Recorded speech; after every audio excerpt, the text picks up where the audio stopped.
Welcome to Your Healing Era, a podcast for artists, creatives, healers, anyone living outside the traditional mold who's searching beyond the conventional forms of healing. Don't forget to subscribe, follow, and rate the podcast. Thanks for being here, and let's dive into today's episode. So, hi everyone. I'm really happy to be here with today's guest because it's someone who I've known for many years, worked with and played music with over the years. So allow me to introduce Alex Toth. Woo! Hey, hey everybody. Yay. Alex Hey, here. Alex. Alex is one of the band leaders of the band Rubble Bucket and leads his own solo project, Toth, Toth. He plays trumpet, guitar, he does writing, composing, producing, and all of these on the record. Soon he'll correct me if I said something he does that he doesn't, or he'll add the thing that he does that I didn't name. And also Alex is a meditation practitioner, maybe even a Dharma practitioner, I could say. And so, yeah, hi, Alex. So happy to have you. Hey, Noga. Glad to be here. Yay. How's it going? How are you? I'm pretty good. Yeah, we had a New Year's Eve thing. I went to Three Jewels actually. Whoa. Last time I was there was with you, like Whoa. really long time ago, and Punsak was saying goodbye to Three Jewels that night. I was like at his goodbye ceremony with. Well, that was years ago. So many years ago, and I liked your intro about all the ways we know each other, and I was like, I wanted to be like, and we had a lot of conflicts. But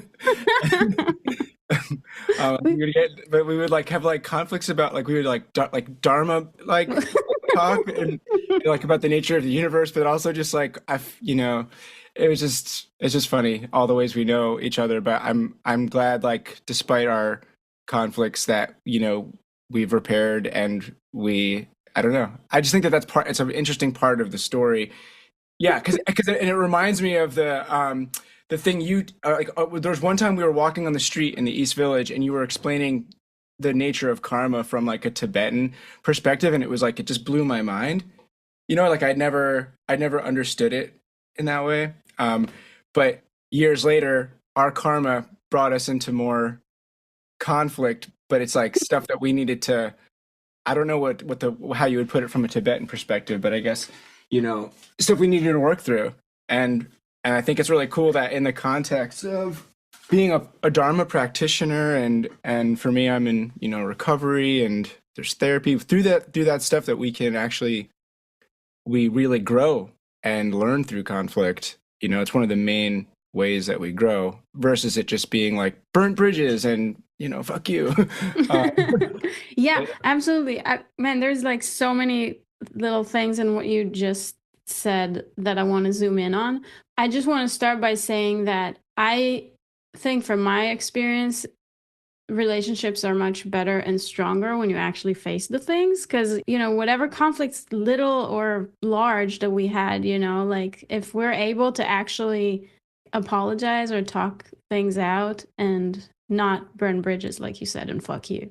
So I'd like just appreciate that we're able to do that. I don't know what you think about this, but like the thing about like when we get triggered, that's actually those are our opportunities to heal the wound, whatever like wound or karmic obscuration we're facing. Like in the trigger, it's really painful, but actually that's where we have a really amazing opportunity to work on whatever the thing is that's like the famous Rumi quote, "The wound is where the light comes in." Yeah.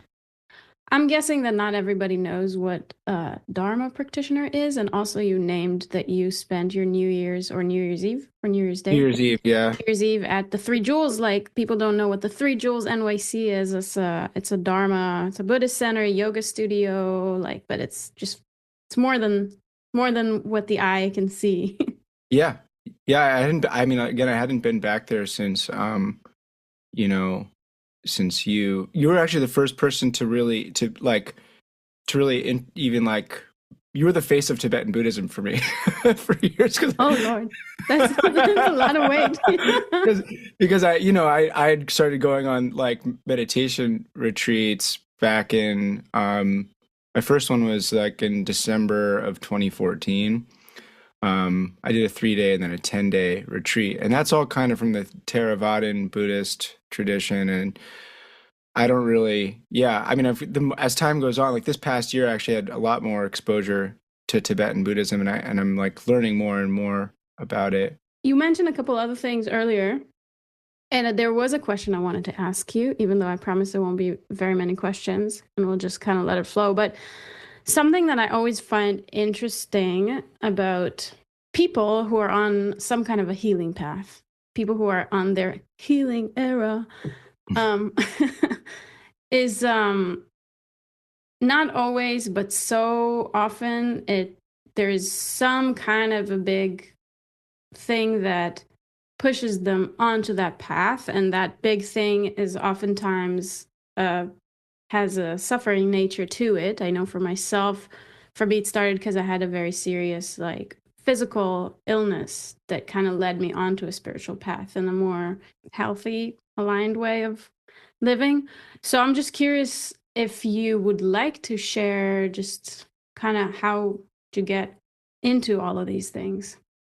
Yeah, I do music professionally and release songs and perform songs, and I feel like on one hand, I'm very lucky to get to do that. Like that was the first thing that kind of like saved my ass when I was in high school. Um, when my default is very self-destructive, alcoholic, a lot of anxiety, and finding jazz initially really channeled a lot of that destructive energy into something really productive. And it gave my mind like a way of organizing life through somewhat complex language of bebop, and just like really just getting into that. Like it was like there's just like a channel for my intensity, you know, and it's a beautiful one with music to you can really, catharsize emotion, like you can really have a place to express like intense energy, you know. Mhm. And it's a really beautiful thing. But so I guess that was the start of it, and I think there's a point where there's a before I'm like I graduated college and became you're thrown out into the world and you have to like figure out how to make it all work. Before that, music was really just a very it helped me, and then it still helps me and I need to do it or whatever. But when you have to turn it into when it becomes like the livelihood thing, I feel like that's very crazy making, Yeah. like it's such a volatile thing to be just in any industry, to be self-employed, to be a self-employed freelancer of any sort. You don't know when that money's coming, you know and in capitalism, it's just like you have always have something to compare to and despair about. um, if you'd like to choose a despair of the day, you can easily. It will visit you every day, and it's like there's like you actually have a choice, but it doesn't. If you're not doing this stuff, it doesn't feel like you have a choice, and you can get really swallowed up by it. And that's what happened. I got swallowed up a lot by the despair and the anxiety of, like I said, I naturally had a lot of intensity and anxiety already, but and then music helped it. But then all of a sudden, when music was my livelihood, it canceled itself out because I was like, Mhm. oh, like how do I get to do this? Um, and so I found that like it required it led to really like a lot of anxiety, and that anxiety once I got sober, because I the my drinking and drug use was really unsustainable for a number of reasons. Cal, the singer of Rebel Bucket, back in 2013, we were romantic partners at the time. We're still friends and collaborators. She had cancer. She got cancer, and that kind of like prompted me to get sober, because I was still drinking every day. And when I didn't drink, I would get the shakes. I would feel things crawling on me. It was like I was hallucinating. It was like Mhm. going through early forms of delirium tremens. Um, and so I would, drink like a little bit of whiskey and a and bedtime tea just to like so that I could fall asleep. So that was obviously not manageable or healthy or sustainable. And yeah, so eventually I kind of figured out like, yeah, that I needed to withdraw from that slowly, carefully, and then, get into recovery. Um, and so that was the start of it. I think it was just the unmanageability around that use. And then once you take away that kind of medicine, then it's really like, how do I stay happy on a daily basis? Through this stuff. I don't know. So I guess that's it. Yeah, I mean, like it got when I first got sober, it was back to anxiety attacks, and then I was having some ideation, and it was really painful time to try to figure out how to be okay without drugs and alcohol. And that's still like the journey, but I'm like 11 years into that, 12 years into that, so it's there's a lot more ease with it now. Mm. Yeah, wow. Thank you for encapsulating your journey into a very concise way of just sharing. Yeah. I remember you telling me about that early retreat that you did, and that's what I told you came to me when I was just on retreat just recently when I was doing all the walking meditation stuff. I was watching other people doing I wasn't like staring at them, right? Because you're not supposed to look at anybody. But I was, noticing some people doing their walking meditation. And I was like, damn, I wish they had more instruction because you can see that they're not liking it. If someone's like really into it, you can see. And if someone's kind of just walking, but like you could tell they're not in a meditative state at all. And Right. then I was just thinking a lot of the time, like how lucky I am that I've received so much instruction that I've practiced so many retreats because I've set some retreats that were horrible and I didn't know how to work with what was coming up.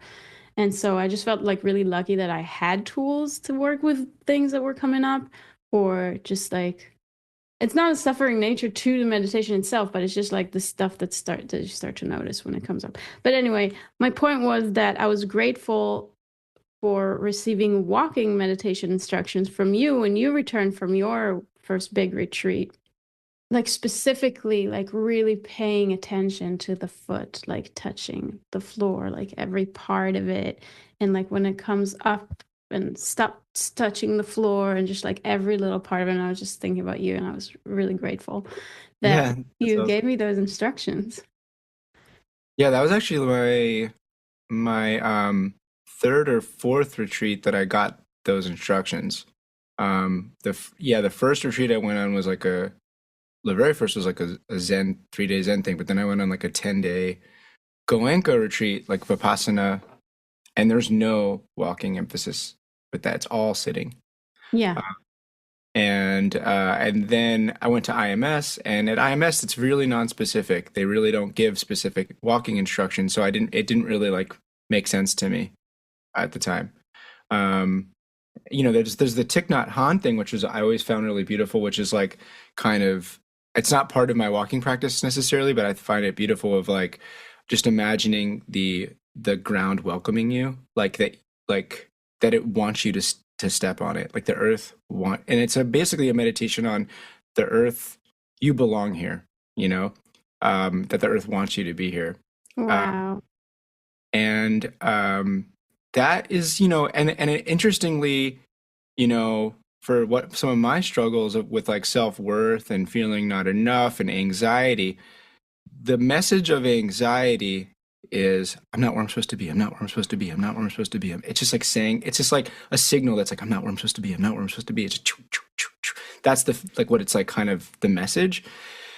and it's kind of, in a way, it's counterintuitive, but humility and humbleness is actually, I belong, I belong, I belong, I belong. It's like, it's actually more egotistical to feel like you don't belong in a way. You know what I mean? Like it's like more, whether you're thinking negative thoughts or really positive thoughts, like arrogant or like really elevated thoughts about yourself, like in a way that's sort of like putting yourself above others or putting yourself below others. Both of those are equally egotistical, you know? Like if you're thinking to yourself, I am the worst, that is very egotistical. You know what I mean? Like, And uh, still, yeah, still there's a sense of I, a very yeah, strong self of I that is more important than like other things that are going around you. yeah, you're like, it's like a measurement, it's like a self-centeredness. It's a comparison based on lots of concepts that are just concepts and that are, yeah, coming from lots of fear, and lots of desire for more, you know, and so like yeah, lots of just thirst and ambition and whatever that is that's causing you to be like, ah, it's not enough, I'm not enough, I'm not enough. So it's actually, they say I've heard it said a lot, which is being humble or humility is not thinking less of yourself, it's thinking about yourself less. Hmm. I love And that. yeah, and I kind of feel like this Thich Nhat Hanh version of like when you place your foot on the ground, being like just like really just like I am wanted, like the earth wants me to be here. I grew from the earth and I'm supposed to be here. Like there's no question about that, you know? I really love that. I love how you translated the anxiety into that ever repeating, I'm not where I'm supposed to be, and then kind of swapping that with I belong. That, yeah, that resonates. Yeah, it's funny because I think from my wound or from like the voice of self-doubt or the voice of I'm not enough will say to me, I belong means I belong. It's trying to tell me that I belong is not safe, or I belong is egotistical. Like, how dare you think you belong? You haven't Mm, earned belonging, mm. But like, it's I don't know. It's painful, and we actually do belong. We're here. That's fascinating because belonging is something that I've kind of been, I don't know, just a sense of belonging is something I've struggled with over the years, and it's just fascinating to just kind of see it from that angle. I love also the idea of the meditation being like a receptive kind of a thing. Because you said like feet on the earth, feeling the earth welcoming you as you place your feet on it. Because in these retreats, I'm sure you've practiced some form of loving kindness in the past. It's a lot of the heart opening practices and a lot of really, really powerful practices are offering loving kindness to others or to the earth or the tree or the dog or the human or yourself. But it's offering out as opposed to receiving. And I've once on one of these IMS retreats, a teacher was guiding a meditation that was imagining the earth sending metta to you.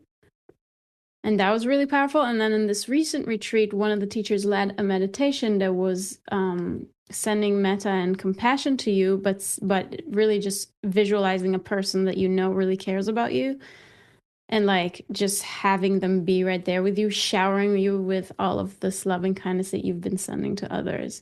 Mm. And that was also really, really powerful, increasing our capacity to receive all of that because it's right there. The earth is supporting us all the time. Yeah, it's beautiful. What's on your headphones? Cal gave this to me. I think it's a fish. Oh, Yeah, it's like a cute. knit. Oh, actually, it might even be a finger puppet. Um, I don't know if it's a finger puppet actually. If yeah, I guess if it's a pinky. Yeah, it's a finger puppet that Cal has one. And Cal um had FaceTime me when we were working on the last Rebel Bucket record, and she was wearing this thing attached to her headphones, and I was really jealous of it. So she made you one? Well, she had another one, and she gave it to me. That's very cute. Yeah, talking about records, you've been busy with a lot of Rubble Bucket stuff and your own stuff, and I recently got your newsletter. Congrats on putting out a newsletter. It Thank was nice you. to just get some of the news, and I really liked your new song, Not Like the Other Earthquakes, which has also a really beautiful video. If anybody's listening, go check it out. And you also mentioned something about a song called Spiraling that's going to be in the upcoming record. That's And actually two.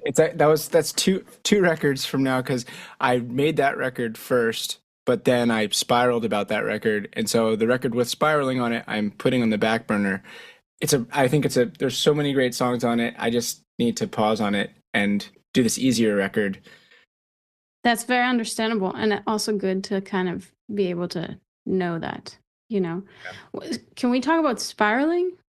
Yeah. Hey, I'm gonna pause for just a minute because I really gotta tell you about this. If you're feeling called to go deeper on this work, and if you're a woman who loves making music or exploring sound, writing songs, and expressing yourself creatively, I'm leading a retreat in Mexico this summer. It's an intimate, immersive week of embodied healing and creative expansion. We'll have a professional recording studio on site. We'll be writing, producing, dancing, practicing yoga, meditating, swimming in the ocean, all the things. So, really living inside our bodies and inside our art. If this is calling you, all the details are below. We have limited spots and we have early bird pricing, so go check it out. And if Mexico isn't happening for you right now, I also have a free nervous system regulation tool that you can explore at home in your own time. And if you're ready for something more structured, my full nervous system sorcery course is also available. Everything is linked below. All right, let's get back to the episode. So you said you made a record and then you were spiraling, and there's a song called Spiraling. Like, what do you mean? Um, yeah, I mean, I don't know, just like ever trying to like figure out this process or understand this process of you know, there's writing and recording and releasing the music. And there's a lot of different ways that can happen. Um, but I'm just ever, I'm ever dealing with those messages of anxiety of like, you're not where you're supposed to be, you're not where you're supposed to be, you're not where you're supposed to be, you're not where you're supposed to be. And like, it's a powerful, powerful force. And it's not all bad. It's like there's a vibrational intensity that, has led me to be a musician, has led me to be a songwriter. It's like there's an abundance of intensity, abundance of emotion, abundance of vibration. And it's beautiful. It's beautiful that I have an outlet and I get to sort of channel it into poetry and sound and organize it. And it's a very beautiful process. And over the years, you know Tara Brach, Tara Brach. I don't know how do you pronounce her name? Tara Brach. Yeah. She's a Dharma teacher and a therapist and psychology person. But I remember like when I first got sober, over 11 years ago, I was introduced to her Dharma talks, which are very much fusing Western psychology and Buddhism. And there's one called Healing Self-Doubt. And she just kind of like, basically was like asking you to like just evaluate if I'm losing my train of thought all of a sudden. I was asking about spiraling. Yeah.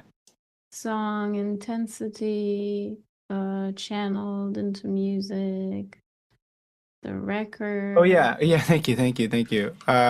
Yeah. So basically, she was asking you to evaluate like when a negative or like self-critical thought comes in, simply ask, is this helping? Is this helpful?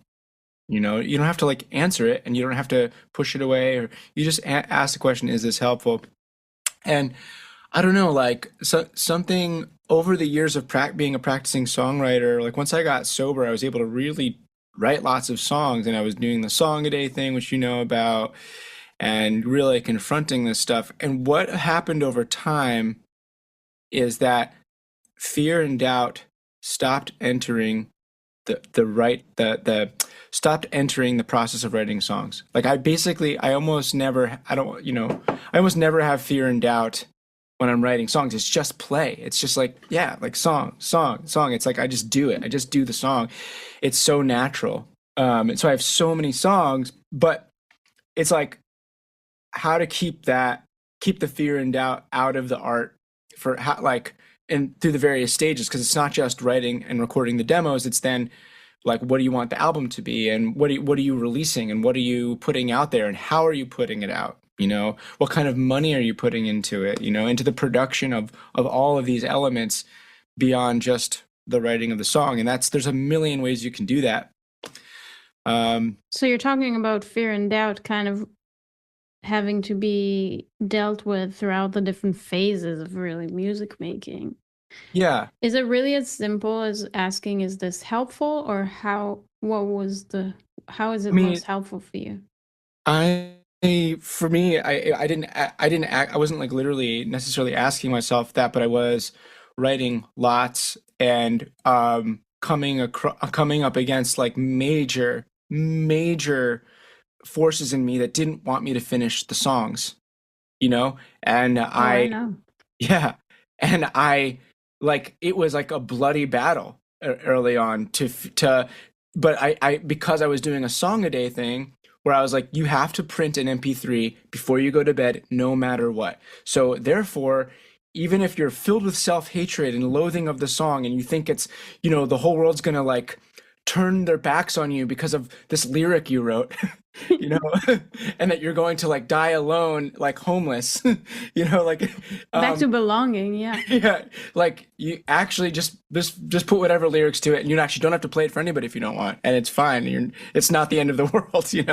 Um, and but like that would be like 3, 4, 5 in the morning. I would finally like, okay, here we go, and I'm committing it, and and over time that became easier and easier with the increased quantity and the momentum of practice, and like I could therefore have like much more just pure authentic expressions of myself in sound form, so that was like a huge shift over some time. And but still there's something that happens when you're turning this like playful ethereal like channeling like beautiful thing, and at some point you are like an artist living in New York or United States or wherever. In the context of a capitalist society, you have to commodify the thing you're making. You have to turn it into something that's like, a packaged in a certain way so that it can be consumed. And there's I don't know, there's just a lot of ways that you can do that now too with social media, and it's always shifting. Everything's always changing, which is just the nature of it all. But yeah, I think I just have to always watch the summary of all this is like, I think, the quality of your energy with whatever you're doing is really important to pay attention to. I think for me, it can be really easy to say, I have an end goal of winning music, so I'm just gonna try really, really, really hard, and and then like if I try really, really hard and squeeze really tight and push myself, like just stay up really late and go, go, go, go, go, and just beat all the deadlines, all the stuff that it's gonna be great. But the reality is, if what I'm learning very painfully slow over time is, the quality of your work, like the type of energy you're bringing and intention you're bringing to the work is really important. And if you're, it is another like law of karma as well. Like, in a Buddhist thing, I see it from a Dharma perspective as well, that like the intention uh, is you're planting the seeds now. You're conditioning whatever you're doing now is going to condition later. So I don't know. The summary is that like sometimes with records I can get really obsessed, and if I'm spending a lot of money and getting obsessed about things and like working and reworking and reworking, I'm just feeding it this anxious energy. This thing that was really at one point just totally pure and easy becomes this very pained thing, and it's like an existential angst. And yeah, I don't know.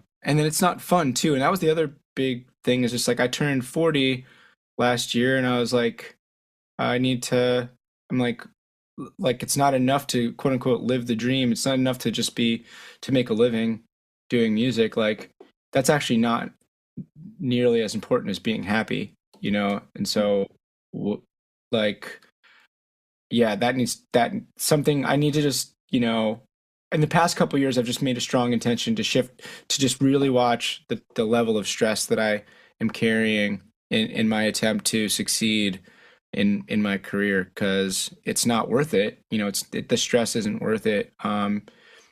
Yeah, I mean, you don't necessarily only live once, but like life's not that long, and It's precious. yeah. And so I don't know. That was like a really long answer, I guess, but Yeah, just no, no, that was beautiful. So I wanted to ask you earlier, but I feel like you've already been answering it throughout this last half hour that we've been talking, is that what I wanted to ask was, how is all this meditation retreat and all this Dharma Buddhist studies and practice and all these things. I'm just playing devil's advocate because you know I believe in it. But for people who might not be into that world at all. But the question was like, how is all of this meditation experience, how was it beneficial to your life and to your process as a musician? And I feel like you've answered that a lot Yeah. in everything that you just said. Is it, to put it the way, like my mom and I walked, we did like a like a 8 days on El Camino last year in Spain, like for her 70th and my 40th. And Wow. at one point, My and cousin was just there. it was such a beautiful thing to do. And my mom's also like a very driven workaholic person. It's where I kind of get it from. But she saw me every morning. I would do like a meditation and journal and a daily reflection. I have all these daily rituals that I do. And at one point on the walk, she's like, it's a shame that that stuff doesn't really help you, you know? And we really we got into a big fight, and it She was was like, serious. yeah, she was, but then Sorry.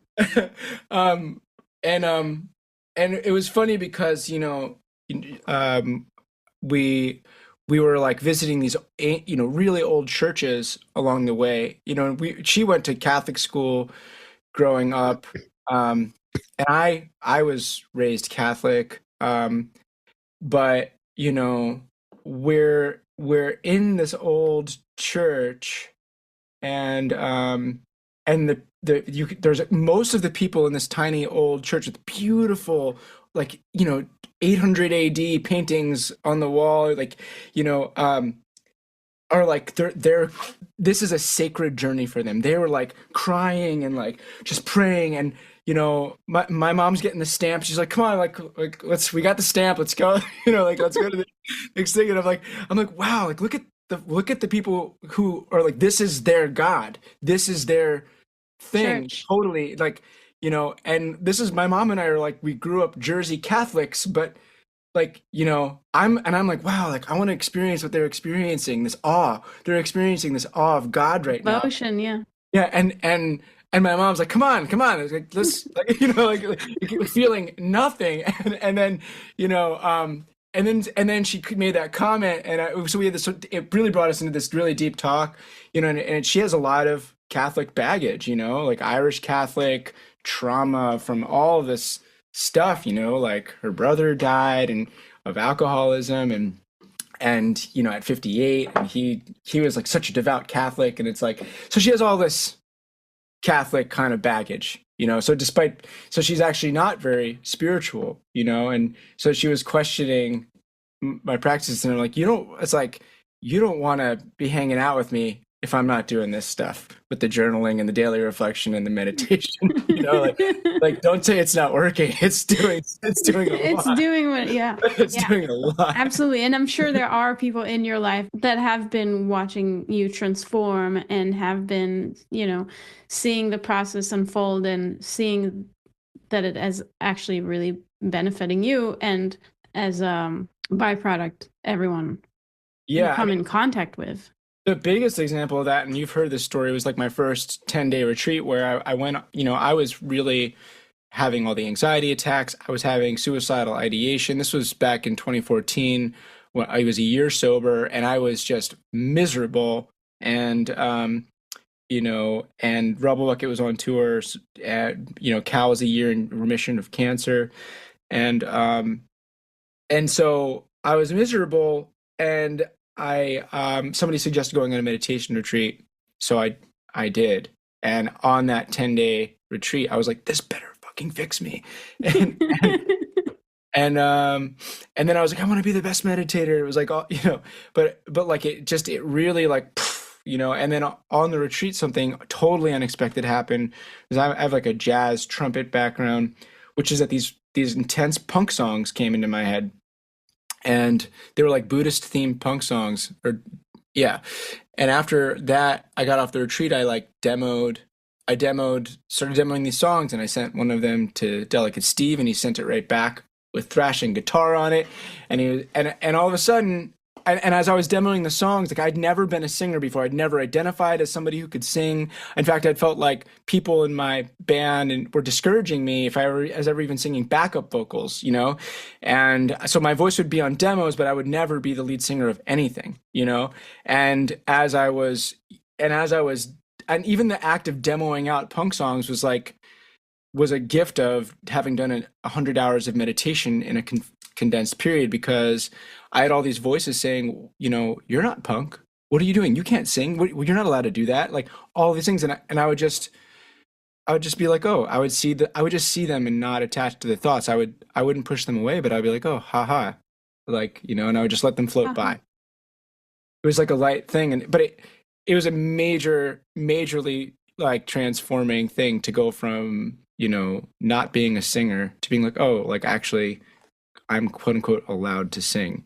And that like wouldn't have been possible without that. Like I was really, there's so many things I think that we, you know, that stories that we tell ourselves, ways that we kind of box ourselves in and hold ourselves back, you know, like all sorts of limiting beliefs. And I found that that first 10-day retreat like unlocked tons of stuff. It was like a major turning point. And you know, and practicing going on those retreats continues to just deepen. It's like there is a correlation to how it affects my music. It really, I can listen. It's just things are quieter, you know, and I can listen to much more subtle like whispers and notions that come to me as a result of being quiet for 7 to 10 days at a time, you know. Yeah, so powerful. And also, just even being able to observe your thoughts, not just be swallowed by this never-ending river of thoughts and conceptions that our minds have. Just really being able to observe and say, oh, here's that voice, or here's that voice, but not actually letting it, not allowing it to stop you from living your best life. Because we're talking about songwriting, but I'm sure everybody listening got some kind of project on the back burner that they're just not letting themselves finish because of all of these limiting beliefs, myself or included. or or some version of themselves that they don't even realize is there. You know, like I was not planning on starting a punk band. I wasn't going into that retreat to think I'm going to be a singer now, you know, Right, right. which I now like make like some of like my livelihood is from me singing. A lot of it is from me singing on songs, you know. It's like I Mm-hmm. wasn't a singer and then I was. And like so I wasn't going in for that. I was going in because I was unhappy and I was like I want to be happy, you know? And Mm-hmm. then this other thing happened um as well. So it's you don't even know like what could be unlocked, I guess. Yeah, I call it the sleeping volcanoes. When you go to retreat, it's similar with plant medicine. You don't know what's going to come up, but something that up until this point, you weren't, the conditions didn't allow it to surface, whether you didn't have enough stillness or enough love and compassion for yourselves to hold it, or enough just time to just let it arise, you know? Because we're so busy all the time. And then you go on retreat and got all those volcanoes erupting, and sometimes they're really difficult ones, but they're for the better that they, Wow. erupted. And sometimes it's really beautiful realizations or ideas, like what you just said. Like, all of a sudden, you came out of retreat with a whole bunch of songs and a concept, a thing that you wanted to do. It's incredible. So how would you I love the sleeping volcano. Like how would you explain the metaphysics of that, or like what's happening in the mind body that would go from would awaken a sleeping volcano? I've been thinking about it a lot because I wasn't supposed to journal, but I journaled a lot through this last retreat. I'm telling them. I'm going to tell them. They're I'm nice. emailing IMS right now. Yeah, I think it's a combo of things. So the way I see it is safety, and I'm not talking about safety of I have a roof over my head, but like a much deeper safety of entire like soma, like body, mind, everything. Feel like we can only heal to the level of safety that we have. So if we gain more safety, then maybe deeper things can arise. So I'll name safety. Then I'll name, I think, love and compassion. Like our hearts have to have a certain level of just like love. And the way I see love is like wanting to be happy or wanting someone to be happy, and compassion is wanting not to suffer, wanting someone else not to suffer.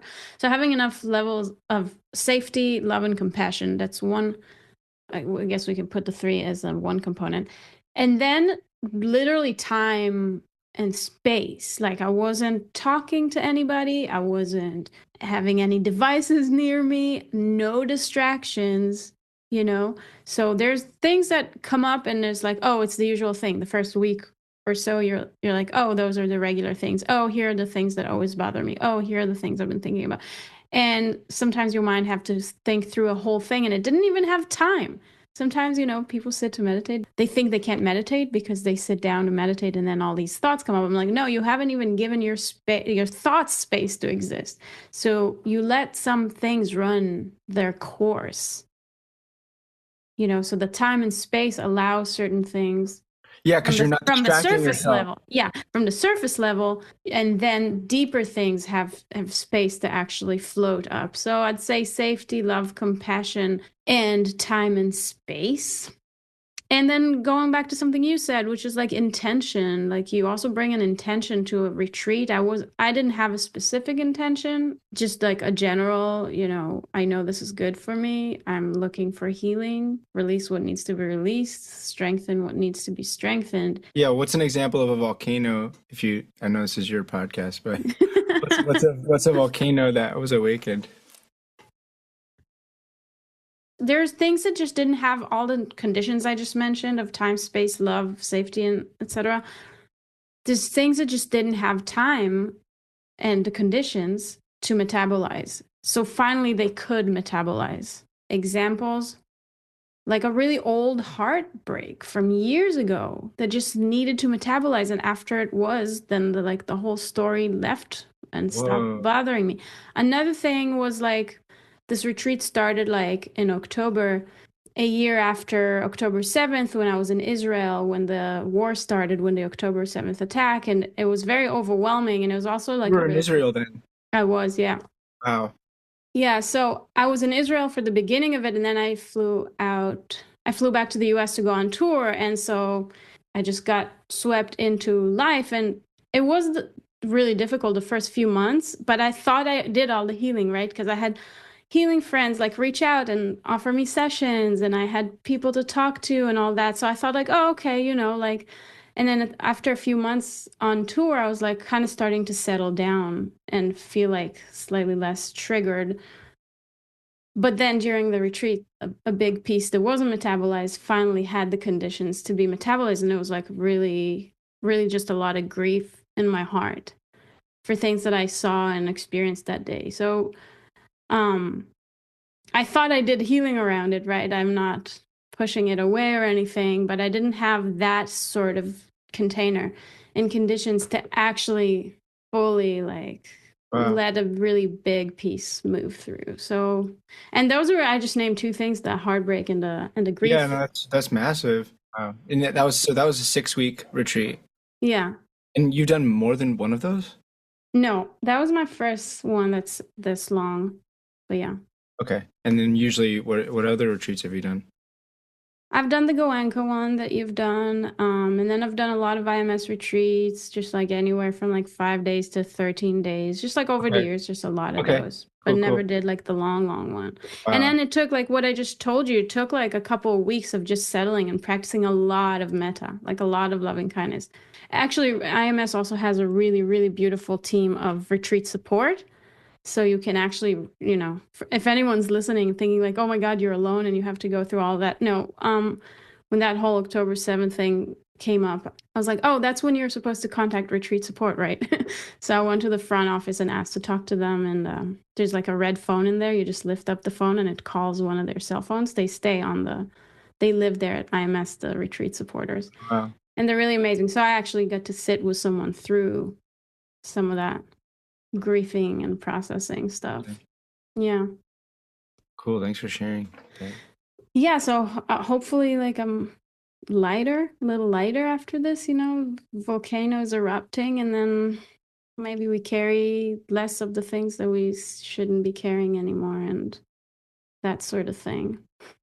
Yeah, I also think about like integrity versus like disintegrity, or like things that are just working from the shadows on us, you get when you can process or metabolize them, or even if you there's a thing that happens, I think, before we even fully metabolize something, because there's some things that we may never fully metabolize. Some grief is just meant to just be with us for life. And but the more that like we're conscious of it, the more we're able to integrate it, to be in integrity with it, versus, you know, act from it in foolish or unskillful ways by it Yeah, being in the shadows and because it's actually. unconscious. That's how I often describe the sleeping volcanoes too. I'm like, okay, let's say this is but let's say that this desk level is like the border between conscious and subconscious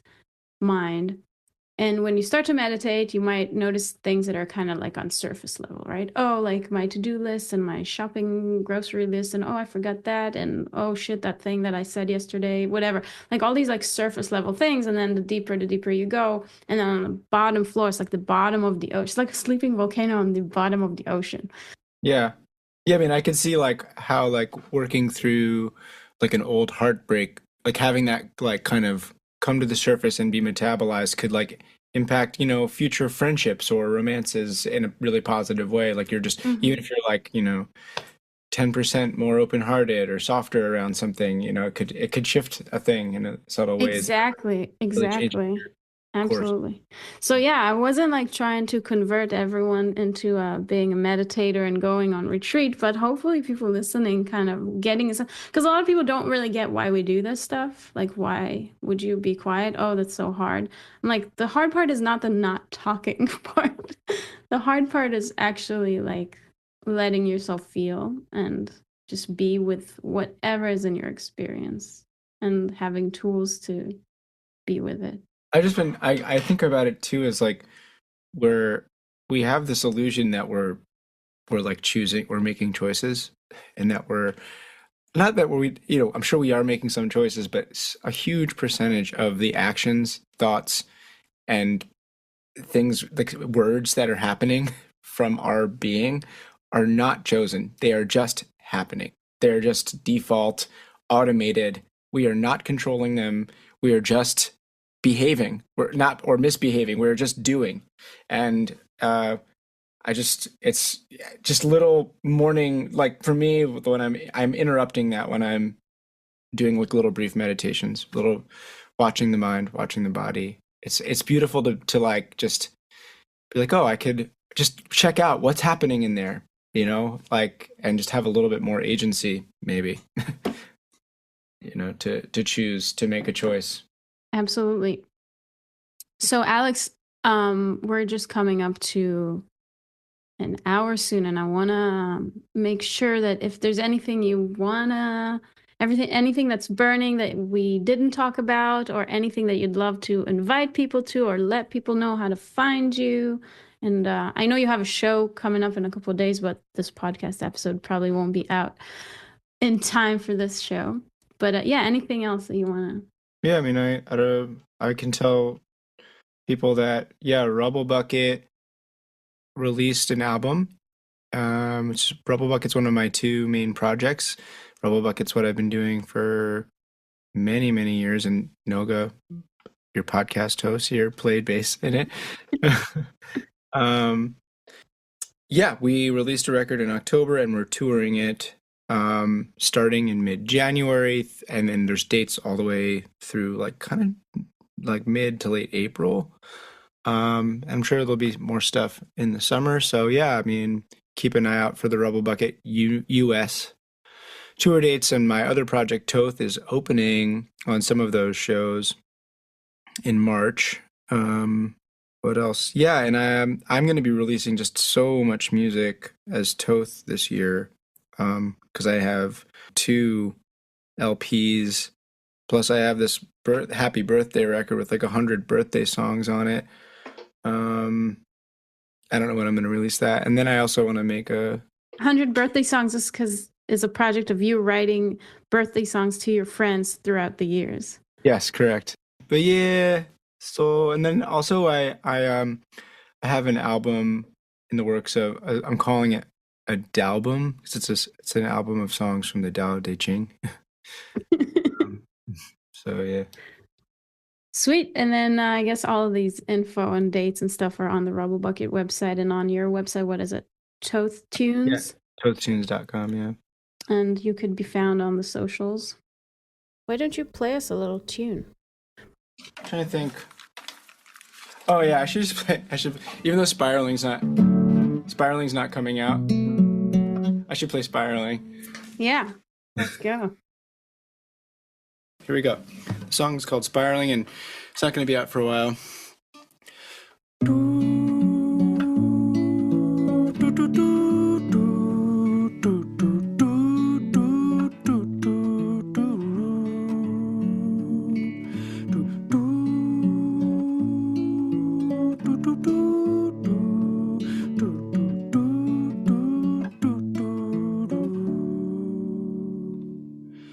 Trance, the zombie walker, you're in my romance, distracting us until our eyes could open, from the feeling that we never stood a chance. This is dangerous, I need to relax, but you had to test the range of my emotions. So the tears we dropped and the time we lost, my God, sometimes a plan's a rubber band and we just don't know how to change the world, to get along with ourselves.